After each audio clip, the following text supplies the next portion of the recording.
which is a welcome sign for millions of families. So for all the work we have left to do, America is outpacing most of the world. And if we seize this moment, we have the chance to lead the next century just like we led the last one, and make sure that citizens in this country, our children, can have a better life than we did. But in order to reach our full potential, kids like Alasia need a chance to reach their full potential. Because what makes America exceptional isn't just the size of our economy or our influence around the globe. That is a byproduct of a more fundamental fact about America: the promise we make to our children. The idea that no matter who they are, what they look like, where they start, how much their parents earn, they can make it if they try. It's the essential promise of America that where you start should not and will not determine how far you can go. And we're here today because it's never too early in a child's life to begin delivering on that promise. I'm preaching to the choir now, but I'm going to go ahead and preach. Study after study shows that children who get a high-quality early education earn more over their lifetimes than peers who don't. They're more likely to finish school, they're less likely to go to prison, they're more likely to hold a job, they're more likely to start a stable family of their own, which means that you have a generational transmission of the early starts that kids can get. Early education is one of the best investments we can make, not just in a child's future, but in our country. It's one of the best investments we can make. Today, my Council of Economic Advisors is putting out a report showing that for every dollar we invest now, we can save more than $8 later on by boosting graduation rates, increasing earnings, reducing violent crime. And the study also shows that access to high-quality, affordable child care means more employment and higher incomes for working parents, especially working moms. Not surprising there. I mean, men were getting better, but we're not where we need to be, and moms all too often are juggling between work and child care. When we have good, high-quality early childhood education, then suddenly we're freeing up everybody to be on the field. So early education is a win for everybody. It saves taxpayer dollars, it gives our children a better chance, and some states are proving that it's possible to give every child that chance. For 16 years, every child in Oklahoma has been guaranteed a preschool education. Georgia's building on their successful preschool program by launching something called Talk with Me Baby, which sounds like an Al Green song, but is actually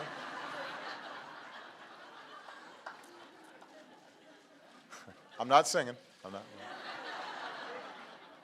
But it's actually a program to make sure language learning begins at the very first weeks of a child's life.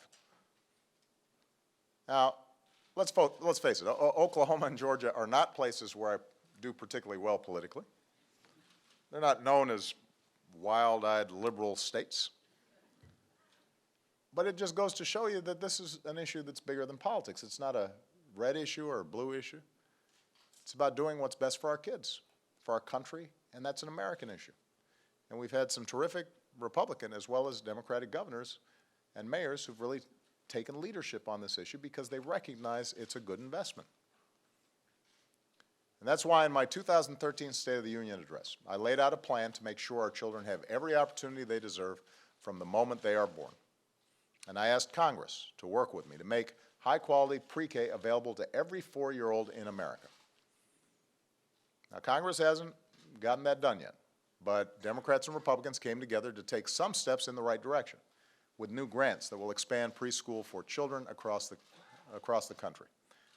And in the nearly 2 years since I called on Congress to take action, we've seen 34 states, along with cities and communities across our country, take action on their own. All told, they've invested more than $1 billion in our children. In Michigan, a Republican governor signed the nation's second largest state budget increase for early education into law. Last month, voters in Denver approved a ballot measure to renew and expand their preschool program through 2026. In New York, Mayor de Blasio made pre-K for all a centerpiece of his campaign. And this year, more than 50,000 children are enrolled in New York City preschools, more than twice as many as in 2013. So, let's be a New Yorker here.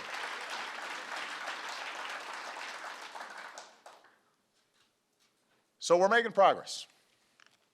But here's the thing. For all the progress we've made, for all the children who are on a better path, today fewer than 3 in 10 4-year-olds are enrolled in high-quality preschool. It's not that working parents don't want their kids to be in safe, high-quality learning environments every day. It's that they can't afford the costs of private preschool. And for poor children who need it most, the lack of access to a great preschool can affect their entire lives. We've got kids in this country who are every bit as talented as Malia and Sasha, but they're starting out the race a step behind. And they deserve better, and the whole country will do better if we fix that. So that's what this day is all about. I'm pleased to announce that my administration will award $750 million of new investment in our youngest Americans. Secretary Duncan is awarding $250 million in new preschool development grants to 18 states. We're giving tens of thousands more children the opportunity to go to high-quality preschool. Almost 3,000 preschool students in Nevada, for example, will be able to attend full-day preschool instead of a half-day program. Montana will create new high-quality preschool programs that will serve kids in 16 communities, including 8 communities on Indian lands. And in order to create a full pipeline of learning programs from birth all the way to the beginning of kindergarten, Secretary Burwell is announcing the winners of a $500 million competition that will bring early care and education to more than 30,000 infants and toddlers next year. So our child care centers will partner with our early Head Start centers to help kids from virtually every state, from rural Virginia to my hometown of Chicago. So we're stepping up, but as all of you, I'm sure, have already heard, investing in our kids is not just the job of the federal government. It's the job of all of us. So in my State of the Union address this year, I promised to pull together a coalition of elected officials and business leaders and philanthropists who are willing to help more kids access the high-quality preschool that they need. And here you are. Today, we are delivering on that promise with a new campaign called Invest in Us.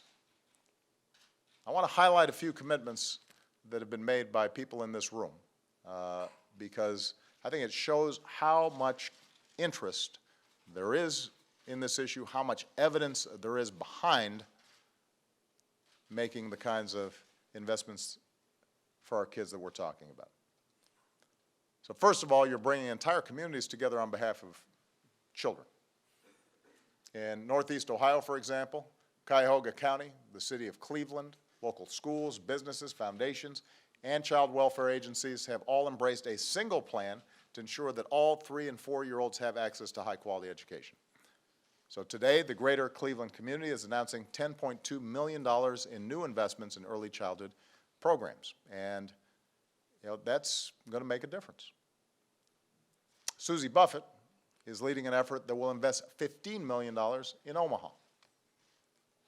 That's making a difference, bringing folks together.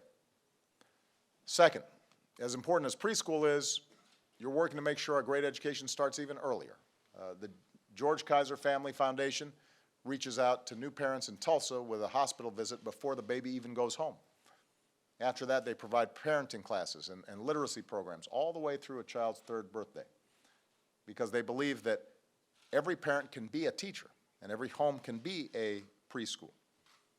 And as a consequence, they're committing $25 million in additional dollars to help achieve that goal.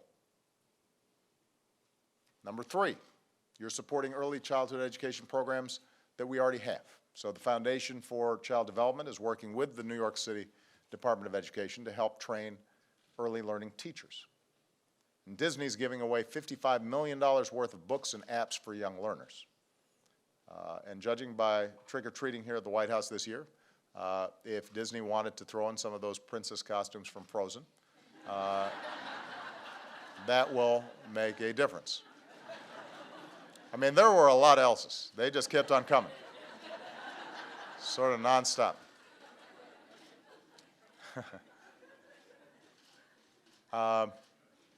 And finally, you're investing in new, innovative approaches that have the chance to transform the way we teach our children. So thanks to neuroscientists and psychologists and child development experts, we know more about how young minds work than ever before. So we've got the Bezos Family Foundation announcing a $5 million commitment to turn these new insights into new tools for teachers and parents so that our children get the most out of the time and money that we invest in them. And JB and MK Pritzker, their family foundation, is committing $25 million to build on cutting-edge research to help our most vulnerable children succeed. So all told, in addition to what we're going to be doing at the federal level, organizations here today are making more than $330 million in new commitments. That's worth applauding.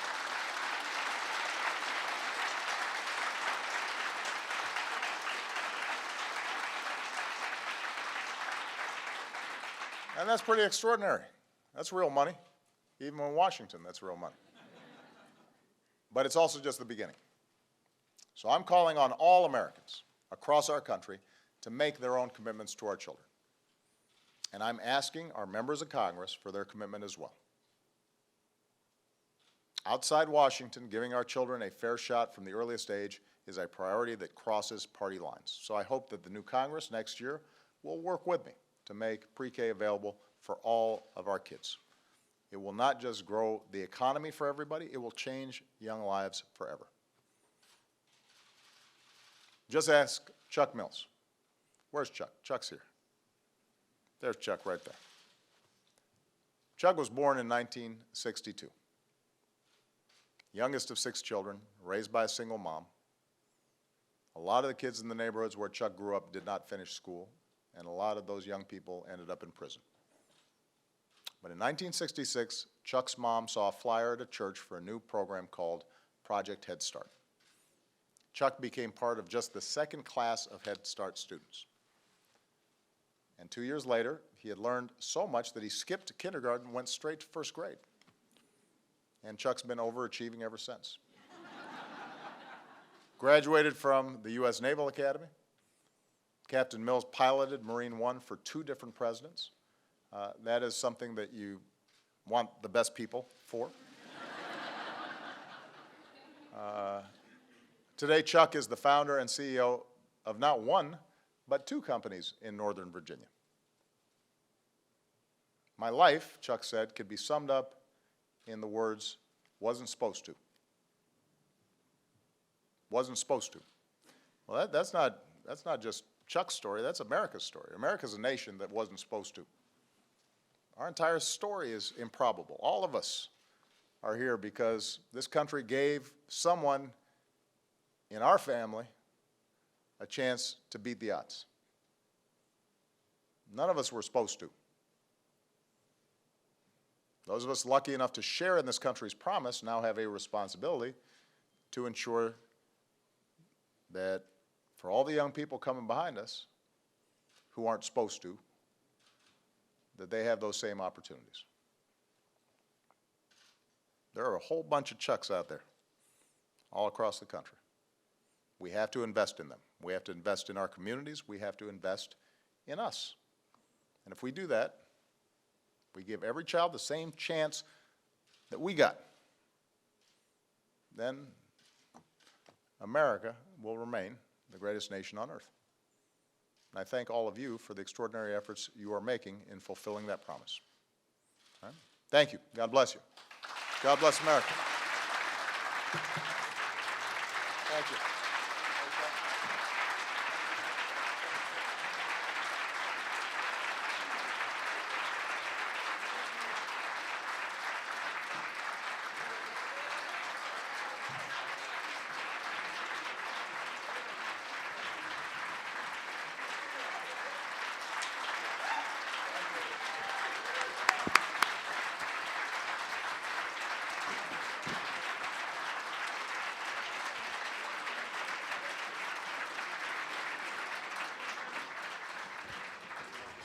All right, folks, we're just going to ask you to remain in your seats for a couple minutes as the press exit, and then we'll give you some more instructions on going to your breakout sessions and lunch.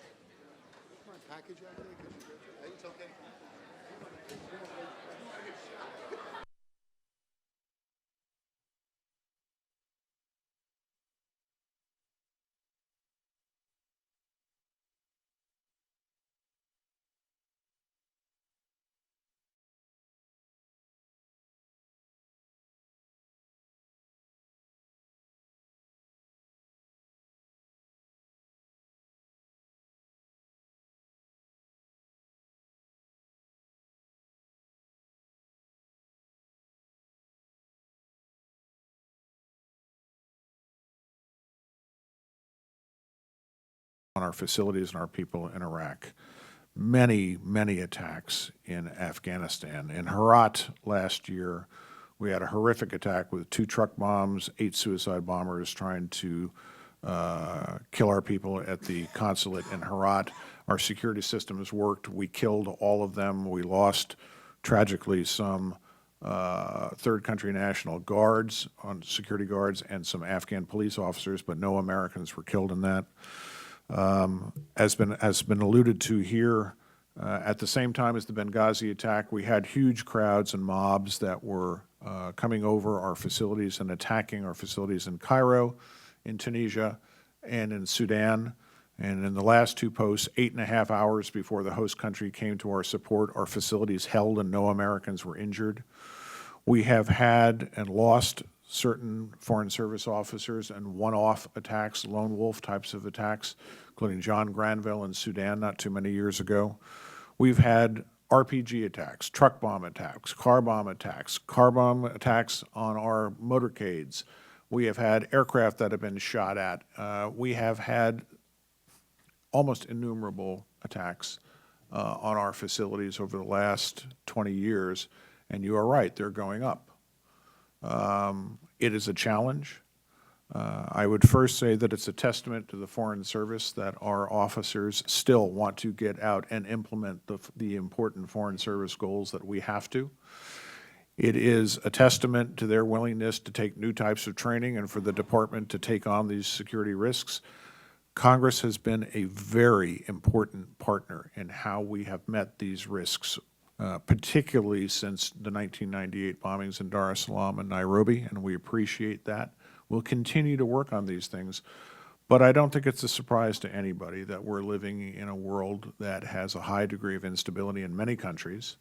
There is a lot of open discussion about how extremism is drawing in new youth, disaffected personnel, and has a calling that is being heard by certain people. So we have our challenges cut out for us. We're going to do the best we can to meet those challenges while still implementing the foreign policy of the United States government.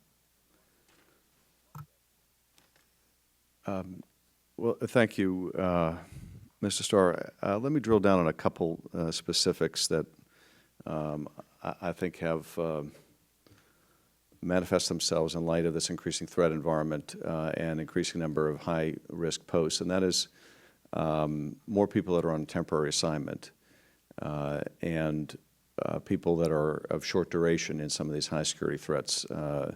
Many of us that have visited our diplomatic facilities overseas meet people there that are there for short tours.